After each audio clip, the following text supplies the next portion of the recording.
বান্দারা শোনো, আলাম তারা আন্নাল্লাহা ইয়াসজুদু লাহু মান ফিস সামাওয়াতি ওয়া মান ফিল আরদ।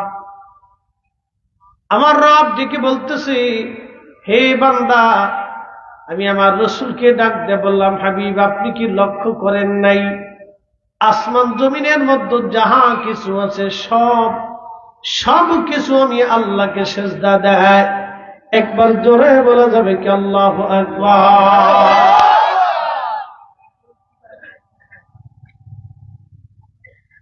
রাজনগরবাসী মাইকের আওয়াজ যত দূরে যাচ্ছি, আমার বাবাজিরা, আমার মায়েরা, আমার বোনেরা, আমার ভাইয়েরা ঘরের মধ্যে বসে বসে কথাগুলি শোনেন, তারাও খুব মনোযোগ দিয়ে শুনবেন। আল্লাহর পবিত্র কালামের একটা কথাও কোনোদিন মিথ্যা হয় নাই, কখনো আর মিথ্যা হবে না। আমার রব বলে দিয়েছেন, লা তাবদীলা কালিমাতিল্লাহ। আমি রব যেটা বলেছি আমার কালামের আর কোনো পরিবর্তন নাই, সংযোজন নাই, বিয়োজন নাই, কিছুই নাই। আমি যাহা বলেছি তাহাই ঠিক। বলে কেমন? খুব মনোযোগ দিবেন। 1450 বছর আগে কোরআন শরীফ আল্লাহ বলে দিলেন, হুজুর আপনি উম্মতকে জানান, কুল্লু নাফস, এমন কোন জীবন নাই, যায়িকাতুল মউত, ওই জীবনের মৃত্যু না হবে। বর্তমান পৃথিবীতে 4 লক্ষ প্রজাতির জীব এবং জীবন আছে, একটা দুইটা না, 4 লক্ষ প্রজাতির জীব এবং জীবন আছে। আল্লাহু আকবার। এমন কোন জীব নাই তার মৃত্যুর স্বাদ না নিতে হবে। আপনার বাড়ির বিড়াল, আপনার বাড়ির কুকুর, আপনার বাড়ির গরু, আপনার বাড়ির মুরগি, আপনার বাড়ির কবুতর, আপনার পুকুরের মাছ, বনের পশু, আকাশের পাখি, সৃষ্টির মধ্যে যত জীবন আছে সব জীবনকে মরণের স্বাদ নিতে হবে। আল্লাহ বলে দিলেন, হাবিব উম্মতকে জানান, এই মৃত্যু থেকে কেউ পালাইতে পারবে না। রাজনগরবাসী 1450 বছর আগে আল্লাহর কোরআনে আল্লাহ যাহা বললেন, 1450 বছর পর্যন্ত একটা সেকেন্ডের জন্য তাহা ভুল হয় নাই। আমার রব আরো বলে দিলেন, হে আমার উম্মত তোমরা শুনে নাও, কুল, হুজুর আপনি বলে দেন, ইন্নাল মাউতাল্লাযী তাফিরুনা মিনহু, নিশ্চয় মানুষেরা এবং অন্যান্য প্রাণীরা সবাই মৃত্যু থেকে পালানোর চেষ্টা করে। অসুস্থ হলে ডাক্তার দেখান, কবিরাজ দেখান, অপারেশন করান, ভারতের ডাক্তার দেখান, তা না হলে সিঙ্গাপুর, তা না হলে আমেরিকা। পৃথিবীর সবচেয়ে বড় ডাক্তার মানুষ দেখায় বেঁচে থাকার জন্য, কিন্তু না, বাঁচতে পারে না। বিড়াল কুত্তা থেকে পালায়, কুকুর বাঘ থেকে পালায়, আর সর্প বেজি থেকে পালায়, অন্যান্য প্রাণীরা সাপ থেকে পালায়, বাঘ হায়না থেকে পালায়, হায়না বাঘ থেকে পালায়, মহিষ বাঘ থেকে পালায়, মহিষ দেখে অন্য প্রাণী পালায়। সবাই শুধু পালায় পালায় পালায়। আমার রব ডাক দিলেন, হাবিব উম্মতকে জানান, সব মৃত্যু থেকে পালানোর চেষ্টা করে, কিন্তু বলে দেন, ফাইন্নাহু মুলাকিকুম, এই মরণ থেকে পালাইতে পারবে না, এই মরণ তার সাথে মুলাকাত করবে। 1450 বছর আগে আল্লাহ কোরআনে এই কথা বললেন। 1450 বছর পর্যন্ত একটা সেকেন্ডের জন্য আল্লাহর এই কথা কখনো মিথ্যা প্রতিপন্ন হয় নাই, এবং কখনো আল্লাহর এই কথা মিথ্যা হবে না। কথা বলেন ঠিক কিনা? খুব মনোযোগ দিবেন। আমাদের একটা বিশ্বাস আছে, ইসলামের কি বিশ্বাস? প্রথম বিশ্বাস লা ইলাহা ইল্লাল্লাহ। একসাথে বলে লা ইলাহা ইল্লাল্লাহ, লা ইলাহা ইল্লাল্লাহ, লা ইলাহা ইল্লাল্লাহ। যে লা ইলাহা ইল্লাল্লাহতে পরিপূর্ণ ইয়াকিন রাখে সে সুদ খেতে পারে না। জোরে বলেন, জোরে বলেন। যে লা ইলাহা ইল্লাল্লাহতে পরিপূর্ণ ইয়াকিন রাখে সে ঘুষ খাইতে পারে না। যে লা ইলাহা ইল্লাল্লাহতে পরিপূর্ণ ইয়াকিন রাখে সে মানুষের হক, মানুষের সম্পদ, মানুষের টাকা নষ্ট করতে পারে না। কখনই অসম্ভব, হতেই পারে না। প্রিয় রাজনগরবাসী, সাহাবীদের জীবন থেকে যদি আপনি দেখেন, সাহাবীদের চরিত্র যদি আপনি দেখেন, একজন সাহাবীর নাম হযরত ওমর রাদিয়াল্লাহু তাআলা আনহু, খলিফাতুল মুসলিমিন ছিলেন, সারা পৃথিবীর খলিফা ছিলেন তিনি। বর্তমানে Iran, Iraq, Oman, Yemen, Saudi Arab, Kuwait, Qatar, Bahrain, Dubai, Jordan, Syria, Lebanon, Libya, Tunisia, Algeria, Sudan, এবং আপনি যদি দেখেন মিশর, মরক্কো, পৃথিবীর বিরাট অংশের একজন খলিফা। বাংলাদেশের অন্তত প্রায় 400টা দেশ এক জায়গায় করলে যত বড় হবে, হযরত ওমর ছিলেন তত বড় দেশের খলিফা। একবার জোরে বলা যাবে কি আল্লাহু আকবার? তত বড় দেশের খলিফা ছিলেন তিনি। কিন্তু তিনি ধুলার তখ্তে বসে খেলাফত চালাইতেন। সৈন্য সামন্ত ছিল না, পাহারা দেওয়ার কেউ ছিল না, একটা লাঠি নিয়ে ঘুরতেন, খেজুর গাছের নিচে শুয়ে থাকতেন। কল্পনাও করতো না তিনি খলিফাতুল মুসলিমিন ওমর। ধুলার তখ্তের উপরে যেন আল্লাহ রাসূল বলছেন, আলাইকুম বিসুন্নতি, তোমরা আমার সুন্নাহকে অনুসরণ করবে, ওয়া সুন্নাতিল খুলাফায়ে রাশিদিন আল মাহদিন, তোমরা আমার খুলাফায়ে রাশিদিনকে ফলো করবে। একসাথে বলা যাবে আল্লাহু আকবার। খুলাফায়ে রাশিদিনকে ফলো করবে।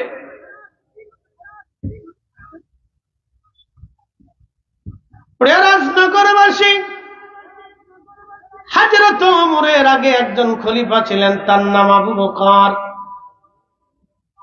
মনোযোগ দিবেন, কি করে তারা লা ইলাহা ইল্লাল্লাহতে বিশ্বাসী ছিল। হযরত আবু বকর সিদ্দিক রাদিয়াল্লাহু আনহু ঘরের মধ্যে প্রদীপ জ্বালাইয়া কাজ করতেছেন। এমন সময় একজন মেহমান ওনাকে সালাম দিলেন, আসসালামু আলাইকুম ওয়া রাহমাতুল্লাহি ওয়া বারাকাতুহু ইয়া আমিরাল মুমিনিন। হযরত আবু বকর বললেন, কে? ভিতরে আসেন।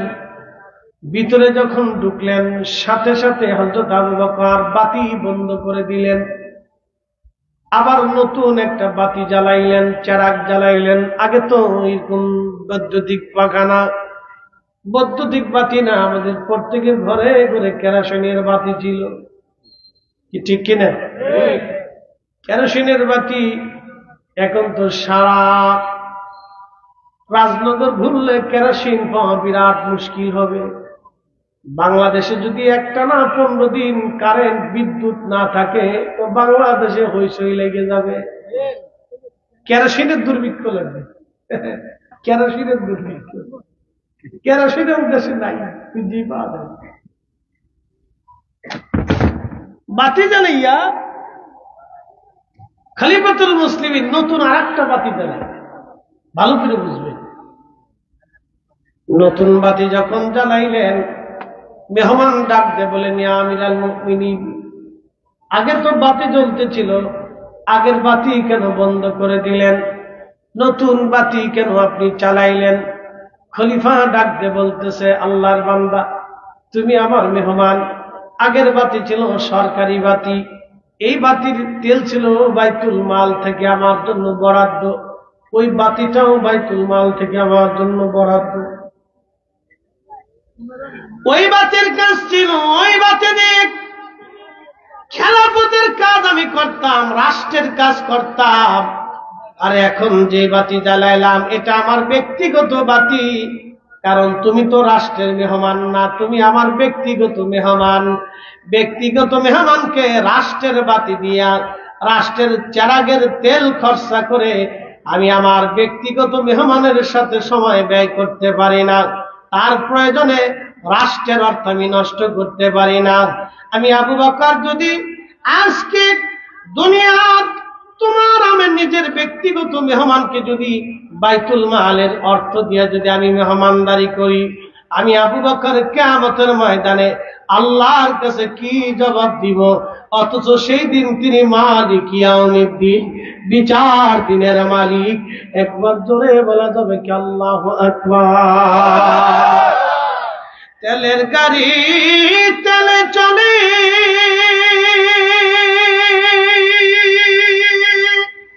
হাওয়ার গাড়ি হাওয়ায় উড়ে, বিনা তেলে চালায় গাড়ি নবী সুলাইমান। আমরা সেই মুসলমান, আমরা সেই মুসলমান। কি বুঝলেন?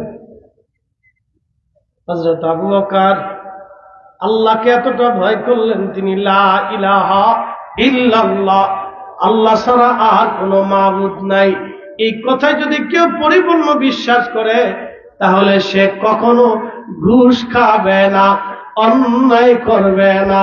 কথা কোন ঠিক কিনা? এখন আপনি হিসাব করেন তো, আপনি পরিপূর্ণ বিশ্বাস করেন কিনা? এ কি আছে কিনা আমাদেরকে চিন্তা করতে হবে। এই চিন্তাটা আপনার মগজে আমি দিয়ে গেলাম, এটা আমাকে বুঝতে হবে। এ বাজারের অনেক ব্যবসায়িক আছে, অনেক মানুষ আছে বাকি আনছে দোকানের সামনে দিয়ে, এখন আর যায় না। ঠিক আসতে বলেন, বাকি আনছে দাদু আর দোকানের সামনে দিয়ে যায় না। ওই দোকানদার এখনো শত্রু হয়ে গেছে। কি হয়ে গেছে? শত্রু হয়ে গেছে। অনেকে বাকি নিছে, দোকানের সামনে দিয়ে যায় না। এই যে এইগুলিকে ইসলাম বলে না, দিন কাকে বলে বুঝে যাবে না। আপনাদেরকে বুঝাই দিয়ে যাই, ফরিদি সাহেবের মাথায় পাগড়ি, গায়ে জুব্বা, সুন্দর সামনে জায়নামাজ, দস্তরখানা বিছাইয়া, সামনে দিয়া হলো খাবার। আমি ওযু করলাম, মেশাক করলাম, পাগড়ি মাথায় দিলাম, জুব্বা গায়ে দিলাম, দস্তরখানা বিছাইলাম, সুন্নতি কায়দায় বসলাম, জায়নামাজে বসলাম, সামনে দেওয়া হলো খাবার, গোশতের নাম শুয়োরের গোশত, আর সাথে আছে রুটি। শুয়োরের গোশত কালা বোনা করিয়া ফ্রাই করে রান্না করে খুব মজা করে আপনার সামনে দেওয়া হলো। আমার মাথায় পাগড়ি, টুপি, জুব্বা, পাগড়ি সব আছে, ওযু করলাম, মেশাক করলাম, এরপরে আপনার দস্তরখানা বিছাইলাম, সুন্নতি কায়দায় বসলাম, বিসমিল্লাহ বলে খাওয়া শুরু করলাম, খাওয়ার ভিতরে আলহামদুলিল্লাহ বললাম, কিন্তু গোশত শুয়োরের। আচ্ছা আপনারা বলেন, শুয়োরের গোশত কি হালাল হবে? হ্যাঁ হ্যাঁ, একসাথে বলেন, হবে? শুয়োরের গোশত বিসমিল্লাহ বলে খাইলেও যেমন হালাল হয় না, ওযু করে খাইলেও হালাল হয় না, দস্তরখানা বিছায় খাইলেও হালাল হয় না, হেরামের চত্বরে খাইলেও হালাল হয় না। সুদের টাকা, ঘুষের টাকা দিয়া, অন্যের টাকা মাইরা দিয়া, গরুর গোশত কিনিয়া, খাসির গোশত কিনিয়া, ওইভাবে রুটি দিয়ে খাইলেও, তাসবিহ তাহলিল পড়লেও, ওযু গোসল করে খাইলেও হালাল হবে না। কথা কোন ঠিক কিনা?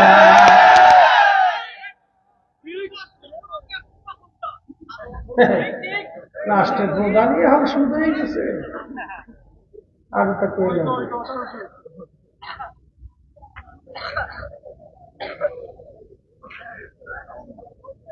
একসাথে বলেন তো আল্লাহু আকবার। আল্লাহর নবী বলেন, উম্মতে কিয়ামতের 85টা আলামত হাদিসে আল্লাহর নবী বলে গেছেন। 1 নাম্বার, মানুষ আমানতের খেয়ানত করবে। 2 নম্বর, মানুষ নামাজ হত্যা করবে। 3 নম্বর, তালাকের সংখ্যা বেড়ে যাবে। 4 নম্বর, মানুষ মা বাবার সাথে নাফরমানি করবে। 5 নম্বর, স্ত্রীকে মহব্বতে পড়িয়া বাবা মা থেকে সন্তান জুদা হয়ে যাবে। 6 নম্বর, সমাজে বেহায়াপনা, প্রচুর পরিমাণে বেপর্দা বেহায়াপনা উলঙ্গপনা ছড়িয়ে যাবে। 7 নম্বর, নারীরা প্রকাশ্যে নাচানাচি করবে। আজকে তার বাস্তব প্রমাণ হলো টিকটক।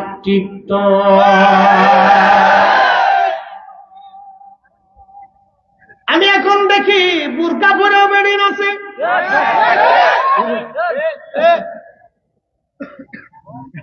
বুরকা পরেও বেরিয়ে আছে, বুরকার ইজ্জত শেষ করে দিই। আমার কিন্তু এটা করে লাভ নেই, কারিক্রম করছে, অবস্থা খুব বিপদ। টিকটক বুরকা পরেও বেরিয়ে আছে, বুরকা পরেও টিকটক বানান শুরু করছে। টিকটক প্রকাশ্যভাবে নারীরা নাচানাচি করবে, বেহাপনা বাড়বে, প্রকাশ্য মানুষ মদ পান করবে। ঠিকই আজ তাই চলতেছে।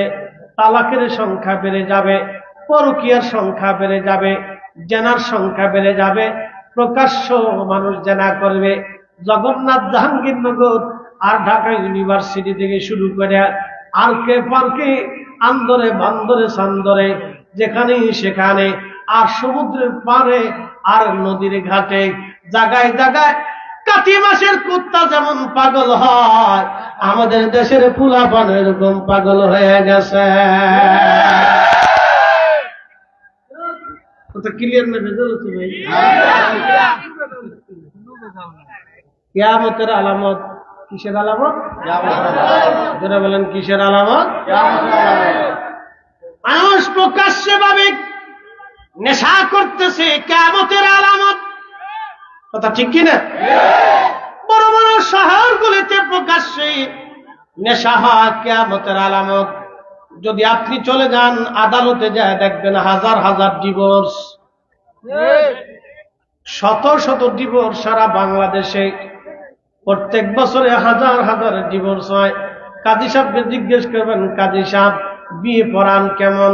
কাজী জবাব দিবে, যেমনে পড়াই তেমনি ছাড়াই। যেমনে পড়াই ছাড়াই। বলে দোষ কার? দোষ কার না, দোষ হলো মোবাইলে। দোষ পুরুষেরও না, বেডুর না, দোষ হলো মোবাইলে।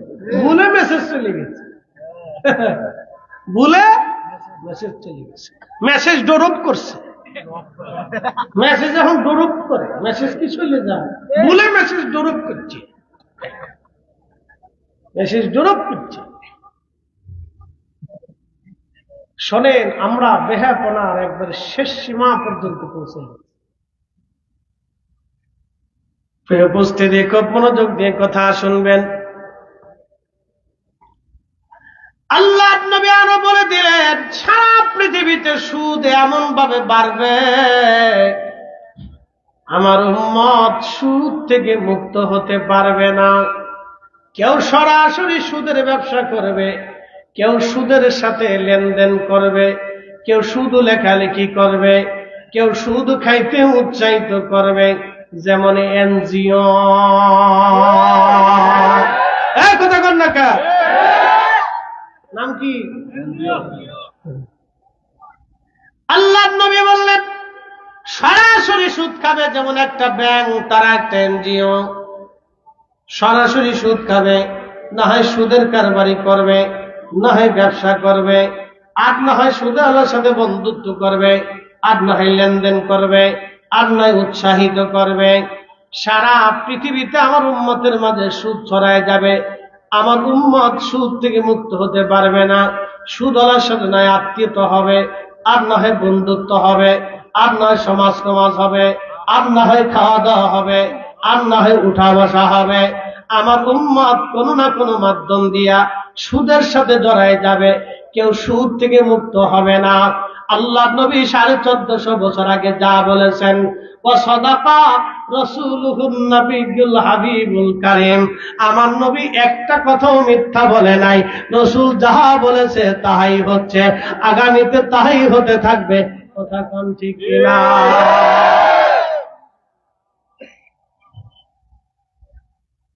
নবী বলেছেন প্রকাশ্য জানা হবে, ঠিক আপনি যদি চলে যান উন্নত বিশ্বগুলিতে যায় দেখেন শুধু জানা আর জানা, এত পরিমাণে জানা যে বাপের পরিচয় পর্যন্ত নাই। আপনাদের স্বনামধন্য খেলার মেসি বিয়ে করার আগেই 2টা বাচ্চার মালিক হয়ে গেছে। আপনারা ভাইবেন না যে আমি বিরাজিল করি, তা কিন্তু দাবি করে দল টল করি না। ও ছাতা দেখি আমি ধরি, ও ছাতার টাইমই নেই, আমার ওগুলি দেখার টাইমই নেই, সময়ই নেই। খুব মনোযোগ দিয়ে বিয়ে করার আগে 2 বাচ্চার মালিক হয়ে গেছে। এখন আপনারা বলেন ও হালাল দাদা না হারাম দাদা? হারাম দাদা। একসাথে বলেন হারাম দাদা। 1450 বছর আগে রসুল যাহা বলেছে, সাদাকা রসুলহুন নবিয়্যুল হাবিবুল কারীম, নবী যাহা বলেছে পৃথিবীতে তাই হবে। কথা বলেন ঠিক না? এখান থেকে আমাদেরকে বাঁচতে হবে। কি করতে হবে? কথা করলে কেন? কি করতে হবে? কারণ যে মাটির উপরে বসে আছেন আগামীকালই মাটির নিচে ঘর হতে পারে। যে মাটির উপরে বসা আগামীকালই মাটির নিচে ঘর হতে পারে। আপনি কি মনে করেন আমাদের রাষ্ট্র সুদ থেকে মুক্ত? সুদের মালিকরাই প্রশ্নতে বসাই দিচ্ছে, তো মুক্ত হয় কেন? কি কথা বল না কেন? আমরা সবাই তো সমর্থন করছি, আমিও করছি, আপনিও করছেন, আরেকজনও করছে, সব দলই করছে, কোন দল বাদ দিচ্ছে না। সবাইকে না উনি ঠিক আছে, তো ঠিক আছে, ঠিক আছে ভালো, অসুবিধা নেই, আমি বললাম ঠিক আছে। তার মানে আমি তখন বুঝলাম যে 1450 বছর আগে আল্লাহ রসুল যাহা বলছে এটাই ঠিক আছে। কি কথা কর না কেন? তাহলে আমাদের কারোই উপায় নাই, কারোই উপায় নাই, বিকল্প কোনো ব্যবস্থাও নাই। কি করবেন? বাংলাদেশে ধরেন, যদি আমি সমালোচনা করতেছি না, এটা রাষ্ট্রের ব্যাপার, মনোযোগ দেন। বাংলাদেশে যদি ইসলামী রাষ্ট্র প্রতিষ্ঠিত হয়, ধরেন বাংলাদেশে ইসলামিক আইন প্রতিষ্ঠিত হলো, গণপ্রজাতন্ত্রী বাংলাদেশ সরকার বাদ দিয়ে ওখানে লেখা হবে ইসলামী প্রজাতন্ত্র বাংলাদেশ। ভালো কথা, এটা আমরাও চাই, হইলে আলহামদুলিল্লাহ। কি কথা বললেন ঠিক কিনা? হইলে আলহামদুলিল্লাহ। কিন্তু বলেন ব্যাংকিং ব্যবস্থা কি বাংলাদেশ থেকে উঠানোর সুযোগ আছে? আমদানি রপ্তানি, গার্মেন্টস, এগুলি বন্ধ করার কোন সুযোগ আছে? এগুলি বন্ধ করলে বাংলাদেশ চলবে? তার অর্থ হচ্ছে আমরা ইসলামিক কান্ট্রি ঘোষণা করতে পারবো, কিন্তু খুলাফায়ে রাশিদিন যেইভাবে ইসলামী খেলাফত প্রতিষ্ঠিত করেছিল এটা আমাদের পক্ষে আদৌ সম্ভব নয়। কারণ বর্তমান সিচুয়েশনের যে ব্যাংকিং পদ্ধতি আছে, এই ব্যাংকিং পদ্ধতি আপনি বাদ দিতে কোনো মতেই পারবেন। দিলে সারা বিশ্ব থেকে আপনি বিচ্ছিন্ন হবেন, ওয়ার্ল্ড ব্যাংক থেকে বিচ্ছিন্ন হবেন, জাতিসংঘ থেকে বিচ্ছিন্ন হবেন, সারা পৃথিবী থেকে আপনি আলাদা করে ছোট্ট একটা বাংলাদেশে 18 কোটির জনপদে এত মানুষের খাবারের খোরাক, ব্যবসা বাণিজ্য, চাকরি বাকরি, লেনদেন, আমদানি রপ্তানি কোনো কিছুই আপনি চালাইতে পারবেন। অতএব ব্যাংকিং পদ্ধতি আপনাকে রাখতেই হবে। এর অর্থ হচ্ছে 1450 বছর আগে রসুল বলেছিলেন উম্মত সুদের সাথে জড়িয়ে যাবে, ঠিক আমার রসুলের কথাই সত্য। একসাথে বলে ঠিক না বেঠিক? রসুলের কথা মিথ্যা হবে না, মিথ্যা হবে। কিয়ামতের আলামত। যারা বলেন কিসের আলামত? কিয়ামতের আলামত। আমি এটা বুঝাইতে যে এগুলি বলছি, দল বেদল ওটা আপনাদের বিষয়। 500 টাকা হলে দেশের ভোট চেঞ্জ হয়, ওইগুলি আমার কইয়ে লাভ নাই, বইলেও লাভ নাই। রাজনীতিটা আপনাদের ফাংশন, আপনাদের এলাকা ভিত্তিক বিষয়। এটা করার জন্য আমি আসিনি। আমি আসছি রসুল যাহা বলেছিলেন আমি তাহা আপনাদের সামনে বলে দিয়ে গেলাম। মানা না মানা এটা আপনাদের ফাংশন। কথা বল ঠিক কিনা? আমল করা না করা এটা আপনাদের বিষয়, বলার দায়িত্ব আমার। ওরা মাহফিল সাজিয়েছে আমাকে বলার জন্য, এই জন্য বললাম। দেশে হাজার হাজার ডিভোর্স, হাজার হাজার ডিভোর্স, তালাকের সংখ্যা বাড়ছে, হাজার হাজার ডিভোর্স, তালাকের সংখ্যা বেড়ে গেছে। এটা কিয়ামতের আলামত। আত্মীয়তার সম্পর্ক নষ্ট হচ্ছে, কিয়ামতের আলামত। মানুষ বাপকে বাদ দিয়ে বন্ধুকে প্রাধান্য দেয়, কিয়ামতের আলামত। কথা বলেন ঠিক কি না? মানুষ পিতাকে বাদ দিয়ে বন্ধুকে প্রাধান্য দেয়, এটা কিয়ামতের আলামত।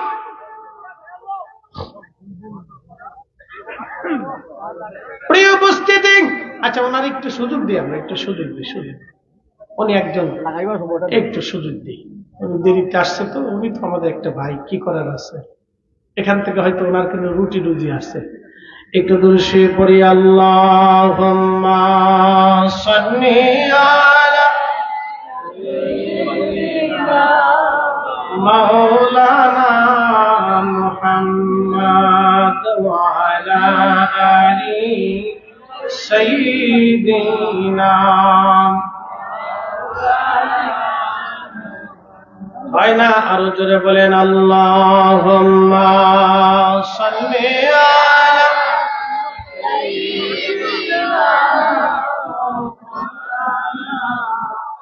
মুহাম্মাদ ওয়া আলা আলি সাইয়্যিদিনা।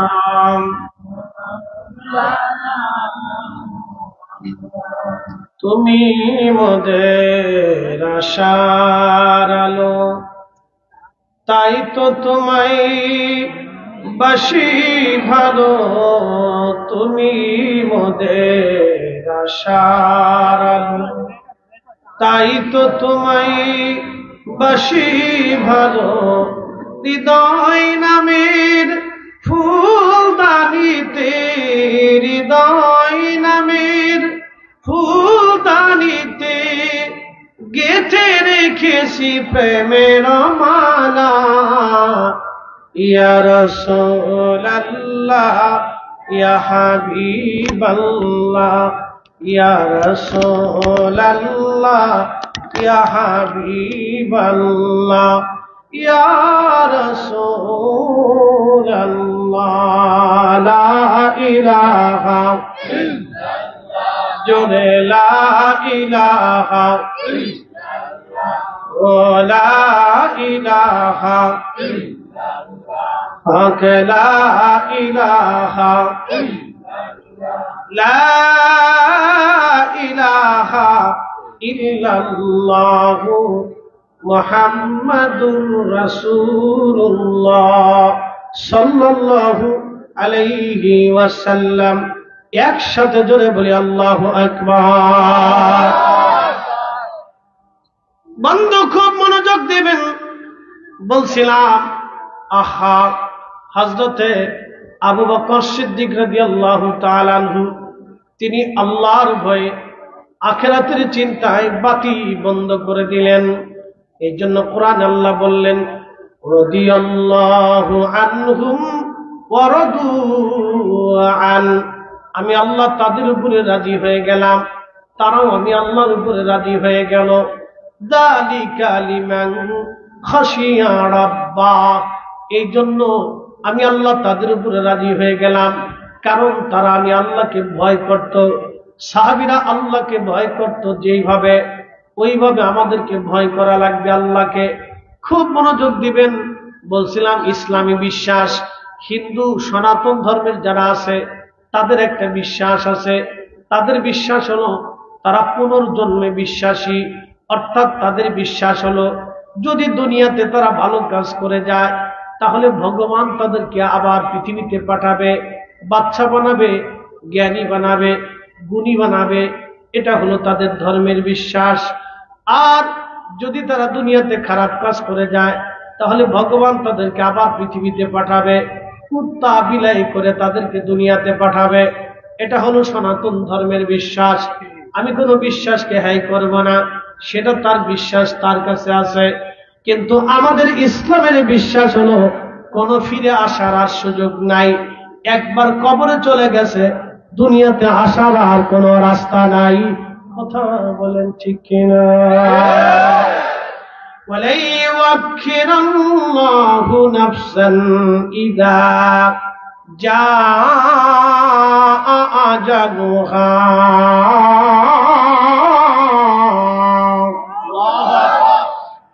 আল্লাহ ডাক দিয়ে বলতেছে, হাবিব উম্মতকে জানায় দেন, বুঝায় দেন, হায়াত যদি একবার শেষ হয়, পৃথিবীতে থাকার আর কোনো সুযোগ নাই। আর একবার কবরে চলে গেলে আবার আর আসার কোনো সুযোগ নাই। ওই কবরে সর্বপ্রথম নেওয়ার পরে প্রথমত 3টা প্রশ্ন আল্লাহ করবে।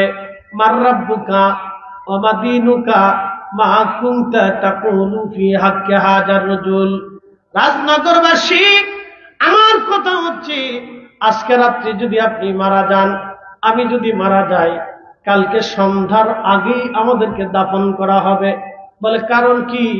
এখন বাজে রাত 8:45, প্রায় 9টা থেকে শুরু করলে আগামীকাল রাত্র 9টা পর্যন্ত 12 ঘন্টা। এখন 9টা, আগামীকাল রাত্র পর্যন্ত 12 ঘন্টা, তারপরের দিন সকাল 9টা পর্যন্ত হয়ে যাবে 24 ঘন্টা। সবার চিন্তা আগামীকাল 9টার ভিতরেই, সন্ধ্যার ভিতরেই আপনাকে দাফন কাফন করা। কারণ 24 ঘন্টা পরে শরীরের ভিতর থেকে গন্ধ আসে, শরীরের ভিতর থেকে দুর্গন্ধ আসে। 24 ঘন্টায় কোনো মানুষের শরীর পচে যায় না। মূলত 24 ঘন্টা পরে পায়খানার রাস্তা দিয়ে একটা পোকা আসে। এই পোকাটা পেটের মধ্যে থাকে। এই পোকাটা এসে সমস্ত শরীরের মধ্যে পোকা ছড়ায় যায়। ছড়ায় যাওয়ার পরে এই পোকা থেকে পচা পচা গন্ধ আসে। 24 ঘন্টা পরে তখন সবাই বলবে, তাড়াতাড়ি আব্দুল আলিমকে কবরে দিয়ে দাও, তাড়াতাড়ি আব্দুল করিমরে কবরে দিয়ে দাও, তাড়াতাড়ি রহিমরে কবরে দিয়ে দাও। কলিজার টুকরো ছেলেটা বলবে, চাচা, মামা, খালু, আব্বার শরীর থেকে পচা গন্ধ আসতেছে, দ্রুত কবরে দিয়ে দেন। প্রাণের বিবি বলবে, স্বামীরে কবরে দিয়ে দেন, গন্ধ ছড়িয়ে গেছে। আপনি যে দামি খাটের মধ্যে ঘুমাইতেন, যে সুন্দর রুমের মধ্যে ঘুমাইতেন, এই রুম থেকে বের করে আপনাকে উঠানের সামনে নিয়ে একটা খাটিয়ার মধ্যে করে উপরে একটা চাদর দিয়ে আপনাকে ঢেকে রাখা হবে। সবাই শুধু দ্রুত গতিতে কবর খনন চলবে, বাঁশ কাটা শুরু হয়ে যাবে, জানাজার জন্য প্রস্তুতি চলবে, কাফন দাফনের জন্য ব্যবস্থা হতে থাকবে। এ বন্ধু, দুনিয়ার শেষ, একেবারে শেষ, শেষ বিদায়, শেষ বিদায়। আল্লাহ রাব্বুল আলামিনের হাবিব বলতেছেন, আমার উম্মত শুনে যাও, তোমাকে কবরে নামানো হবে। কিন্তু বিজ্ঞানের থিওরি থেকে আপনাকে আজকে বলে দিয়ে যাই, 24 ঘন্টা পরে শরীর থেকে পোকামাকড় বের হইয়া শরীরে পচা গন্ধ বের হতে থাকে। কিন্তু ইসলাম কতটা মজবুত ভালো করে দেখে যান। আমার রাসূল 3 দিন পর্যন্ত ইন্তেকালের পরও মদিনাতুল মুনাওয়ারা আমার নবী হুজরা শরীফের ভিতরে ছিল। 3 দিন পর্যন্ত আমার নবীর শরীর থেকে দুর্গন্ধ আসা তো দূরের কথা, আমার রাসূলের শরীর মুবারক থেকে আল্লাহর বেহেশতের খুশবু 3 দিন পর্যন্ত আসতেছিল। একটা সেকেন্ডের জন্য বন্ধ হয় নাই। চিৎকার মেরে জোরে বলেন আল্লাহু আকবার। তাকবীর, আল্লাহু আকবার, নারে রিসালাত, সুন্দর আলো, ঘরে ঘরে জানো, তাকবীর। তাহলে বলেন, ইসলাম হক না বেহক? একসাথে বলেন, জোরে বলেন, আরো জোরে, আরো বুঝে, আর একটু বুঝাই। আমরা মরে গেলে শরীর থেকে পচা গন্ধ আসে, 24 ঘন্টা পরে পায়খানা রাস্তা দিয়ে পোকা আসে। বিজ্ঞান বলতেছে 3 দিন পরে পেট ফাটা শুরু হয়ে যাবে, পেট ফাটতে শুরু হবে। 3 দিন পরে কবরের ভিতরে পেট ফাটা শুরু হবে, নাড়ি বুড়ি বের হতে থাকবে। 17 দিনের মাথায় পেট ফেটে একবারে মিসমার হয়ে যাবে, সমস্ত গোশতগুলি ছড়িয়ে যাবে, এবং 2 মাসের মধ্যে সমস্ত গোশতগুলি মাটির সাথে মিশে যাবে, শুধু হাড় থেকে যাবে, আর কিচ্ছু থাকবে না। 1 বছর পরে সমস্ত হাড়গুলি পচে যাবে। 2-1টা বড় হাড় হয়তো থাকতে পারে, মেরুদণ্ডের বড় হাড় অথবা পায়ের এবং হাতের বড় হাড়গুলি কোন রকম টিকে থাকতে পারে, নতুবা তাও নষ্ট হয়ে যেতে পারে। কিন্তু আপনি যদি দেখেন, আমার রাসূলের 2 জন সাহাবী, একজনের নাম হযরত হুযায়ফা, আরেকজনের নাম আব্দুল্লাহ আনসারী। বর্তমান ইরাকের বাগদাদে একটা নদী আছে, এ নদীর নাম টাইগ্রিস, আরেকটা নাম হলো দজলা। টাইগ্রিস বলা হয় অথবা দজলা বলা হয়। এই দজলা নদীর পারে দুইজন সাহাবীর মাজার। আল্লাহু আকবার। দজলা নদীর পার ভেঙে ফেললো। দজলা নদীর পানি তাদের কবরের মাকবারার মধ্যে পানি আসে। পানির কারণে কবর স্যাঁতসেঁতে হয়ে গেল। 1933 বাদশার নাম বাদশাহ ফয়সাল, প্রধানমন্ত্রী নুরিয়াল মালিকি, ইরাকের বাগদাদে। আল্লাহু আকবার। হযরত বাদশাহ ফয়সাল ঘুমিয়ে আছেন। স্বপ্নের মধ্যে দেখতেছে প্রিয় নবীর দুইজন সাহাবীর একজনের নাম হুযায়ফা এসে বলতেছে, ও বাদশাহ ফয়সাল, আমি রাসূলের সাহাবী হুযায়ফা বলতেছি, আমার কবরটা দজলা নদীর পার ভেঙে ফেলে দিয়েছে। দজলার পানি ঢেউয়ে ঢেউয়ে আমার কবরের মধ্যে আসে। আমার বন্ধু নবীর সাহাবী রাসূল হযরত আব্দুল্লাহ আনসারীর কবর স্যাঁতসেঁতে হয়ে গেছে। তারও কষ্ট হয়, আমারও কষ্ট হয়। দ্রুত গতিতে আমাদের কবর তুমি অন্য জায়গায় সরায় নাও। আমরা রাসূলুল্লাহ সাহাবী, আমাদের বড় কষ্ট হয়ে যাচ্ছে। একসাথে জোরে বলা যাবে কি আল্লাহু আকবার।